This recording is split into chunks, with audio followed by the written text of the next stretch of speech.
not a lot of people knows about roller skating, but it is a fierce sport, and it is not for the uninitiated.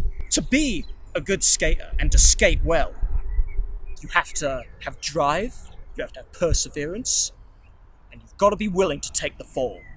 Because there are many times where you'll be propelling yourself forward and you'll be going over hills, but you may lose your balance. But, a seasoned pro like me will always, hands down, regain his balance. You're not going to catch a guy like me who's been doing this for 7 long days, tripping over himself. So, I guess the main thing that I have to say about that is, it takes a great deal of muscle coordination and a focused mind to really drive home, yes, I am here, and I am a goddamn skater. So, why roller skates? The roller skates of old are the closest we will get to locomotive shoes, beyond those stupid pogo stick shoes. And I've single-handedly taken it on as my responsibility to bring back that most noble of sports into the 21st century. Some people have said, though, that roller disco and rollerblading have gone the way of the dinosaur. Hey, come on now. Let's not kid ourselves. There will always be people with negative words to say. So, yeah, I just say to them, do one. Father was generous. He knew that it was a tough world, and he left me a small fortune of £250,000, which I immediately spent on roller skate lessons. Right, and what kind of a bill have you racked up? £250,000. It was down a back alley, and I was asking around. I asked, "Do you teach roller skate lessons?" And he was like, "Well, yeah. How much money you've got?" And I said, £250,000. And he said, "I teach roller skate lessons." And I said, "How much are the roller skate lessons going to cost?" And he, fortunately, just so happened to have a package deal that cost £250,000. And I've been gliding on wheels ever since, with the majesty of an eagle. I'm to understand, actually, that you grew up for a time here in Bishop Stortford. That's right. A great many powerful influences have emerged from this glorious suburb. In fact, I plead you to step lightly, Mr. Cameraman, for this giant hill right now upon which we stand is hallowed ground. For many, many hundreds of years, teenagers would flock up here during their Friday nights, and if they were feeling particularly bored, their Saturday nights, if they had nothing better to do, or if, the Star was closed. They would come up here with their cheapest and yet highest content of alcohol fizzy drinks, and we would sit on these rocks and gaze out at our glorious kingdom and talk of conquests of old. It was beautiful. Didn't there used to be a gallows here? A what? Well, yeah, this is like an old medieval fort, isn't it? I thought there was this used to be a gallows. Like they used to hang people up here. Apparently, yeah. This is all making a bit too much sense to me now, because you see that hole over there? That was the toilet that we would all go in. I'm single-handedly responsible for all that foliage there, fertilizing the land with my ripe urine. Right, yeah. Apparently that's where the gallows used to be. So I've been effectively urinating on the remains of dead people. I guess. It was a very tough childhood and subsequent teenage years, navigating the ghettos of Bishop Stortford. In fact, I want to take this opportunity to give a shout out to the Havers crew, the Fruit Winders Massive. Oh, and of course my boys at the rocket ship climbing frame up on Stockman's. Definitely want to give those boys a shout out, because it's tough growing up in Bishop Stortford. All the prejudice you face from those stink rats over in Harlow who call us too many discriminatory names like old white billionaires or new money. Since the dawn of man, Bishop Stortford, Greater London, and Harlow, Essex have been at the forefront of a massive war, the likes of which the Montagues and the Capulets would be extremely envious of. It's a petty and vindictive but blood-sworn civil war that has lasted for generations. Sorry, isn't Bishop Stortford in Hertfordshire? No, it's Greater London. Bishop Stortford, Greater London. That's the full title. Right. Just, I'm sure that it's the constituency of Bishop Stortford and Sawbridgeworth, isn't it? That's in Hertfordshire. Yeah, it's Bishop Stortford, Greater London, Hertfordshire. Yeah, but isn't Greater London and Hertfordshire two separate counties?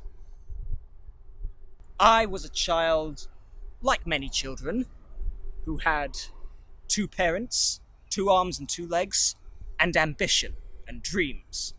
And I would go forward into this world, and my father would tell me, Stephen, just backpedal a bit.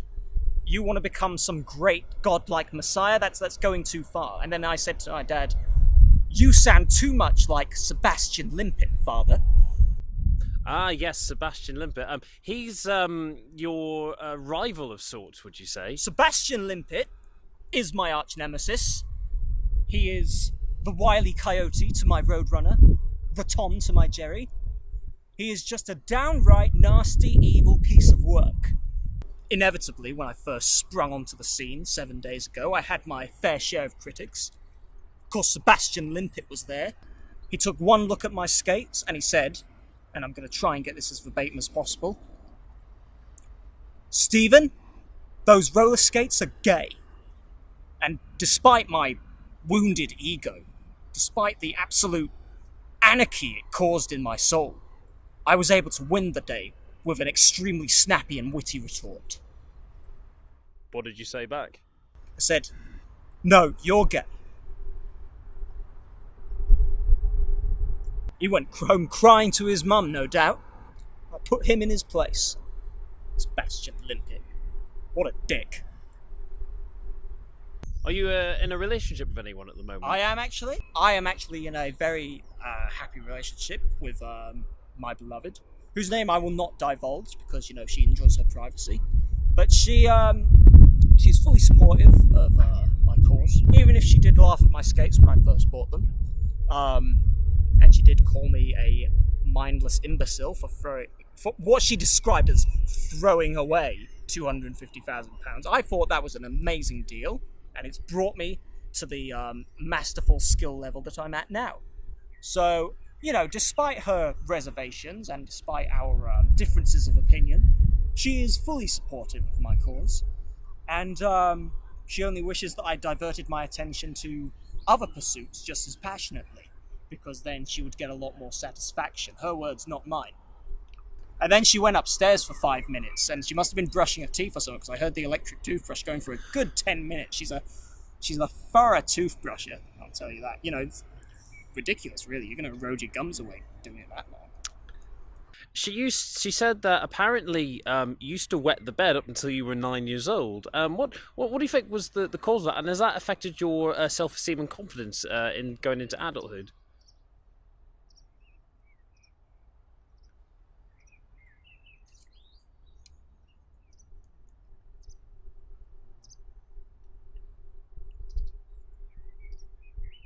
Some people think of the skating movement as predominantly white and male. Exactly. And that's what I'm going to change. By encouraging people to get up their skates and go out there, I'm encouraging people of all ethnic groups to go out and propel themselves along the floor with wheelie shoes. That also leads me to the other question of, you don't see a lot of women in the scene either. What's your opinion of the lack of female presence within the sport as well? It's funny that you should say that there's a lack of female presence in roller skating, because one of the first things that my dad said to me when I told him, Father, I'm going to become the next generation roller skater, was, roller skating's for girls, Stephen. What are you doing? You have failed me as a son, and you have failed as a man. So I found that really interesting, that you think that it's not a female-dominated sport. Because, by my father's own admission, roller skating is for girls. And I failed as a man. You're right there to carry on? Oh, yeah. Yeah, just sounded like quite a painful memory there. What is the future for Stephen Barchester? Stephen Barchester's future, if I have my way, is bright and glorious and paved with golden tiles from Homebase. And behind me, the youth of today, following Stephen Barchester into a brighter tomorrow on roller skates. And if I can unite everyone on this common cause, then think what else we could do. We could save the polar bears. We could put them on roller skates, ice skates. But don't write that down, because that idea is mine. I'm patent pending it. I've spoken to Coca-Cola about sponsorship. It's all about showing the youth of today what it is, or even showing the old people what it is, bringing everything back to the forefront and steering and maneuvering so that people are more understanding and accepting of new ideas, because that's really what it's all about. It's spreading of new ideas and, just skating around, man.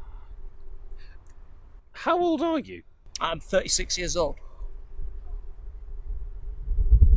36. That's right. It was my birthday last week. I got a pair of roller skates.